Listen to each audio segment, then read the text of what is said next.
the negotiations between the US and Iran have completely collapsed, and we could be going back to all-out war, as the Iranians just announced that they are backing out of the negotiations with the United States, both direct and indirect, because of repeated ceasefire violations by Israel against Lebanon and the United States against Iran. So this is coming to us from the Iranian state media Tasnim News. Iran has suspended all negotiations and text exchanges with the US through Pakistani mediators. Iran cites Israel's operations in Lebanon as a ceasefire violation, saying Lebanon was a precondition for the deal, and no talks will happen until Israel withdraws from the occupied areas in Lebanon and halts its operations in Gaza as well. The Iranians also said that this is really important. The resistance front are now planning to completely block the Strait of Hormuz. Additionally, the Bab al-Mandab Strait can also be activated. The Bab al-Mandab is the other major strait in the Middle East. And now the deal that was 95% done just collapsed as Iran walked away due to Israel and the United States' inability to abide by the ceasefire.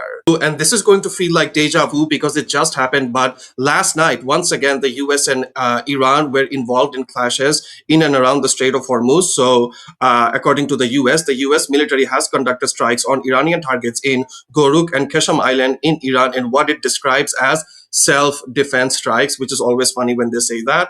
The US says that the strikes were carried out in response to aggressive Iranian actions, including the shoot down of a US MQ-1 drone that was operating over international waters. And then the Iranians responded by once again throwing a missile at a US base in Kuwait, you know, the one which they attacked just a couple of days ago and injured 5 soldiers. And in this latest Iranian retaliation, according to the Americans at least, there have been no casualties or no US soldiers harmed in this round of attacks. And no one will be happy that the ceasefire negotiations are collapsing or have collapsed between the US and Iran than Israel. And so Netanyahu and the IDF are using this opportunity to ramp up their bombings in Lebanon and are also now planning to target Beirut, which the Americans previously had banned Israel from targeting Beirut because that was a red line for the Iranians. But now that the negotiations have collapsed, it's open season for Israel to go and do whatever they want in Lebanon, right? It's not like they were listening to the Americans anyways. And so this is coming to us. The IDF has issued an evacuation warning for Dahia in Beirut. Larger strikes across all of Lebanon may be imminent. And they go on to say Iran just suspended US peace negotiations over Lebanon. Israel is preparing to bomb it anyway. The operation is described as being coordinated with the Americans. And Israel never stopped attacking Lebanon in horrific ways, even all throughout the negotiations, right? So Israel is dropping white phosphorus bombs on civilian areas and villages all across Lebanon. And this is obviously a huge war crime. And here's a video of the Israelis conducting the war crimes. As you can see, here are the white phosphorus. I mean, this is horrifying. They don't even care. They're doing it in the daytime where it can easily be recorded because they know the international community will not do anything. But can you imagine if it was the other way around? If the Iranians or the Lebanese were throwing white phosphorus all over Israel, it would be the biggest news on earth, and every single world leader, rightly, I think, would condemn it immediately. And in my opinion, the US and Israel were never serious about the negotiations with Iran, and they were just waiting to build back up or frustrate the Iranians enough to where the Iranians will just come in and say, F it, let's go, no more negotiations, right? Because right before Iran announced that they're going to be stopping negotiations, which they did, by the way, 10 minutes before the markets open in the US, because the Iranians know what they're doing, as the Trump administration has been playing the markets with these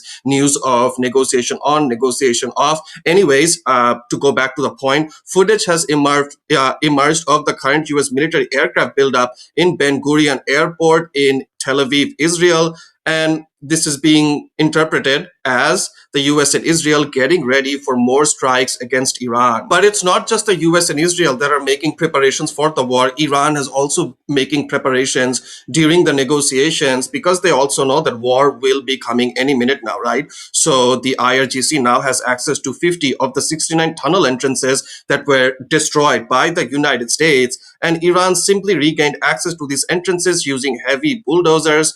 Details, according to CNN, which say threat posed by Iranian missiles is being underestimated, given the small percentage of interceptor missiles available to the United States.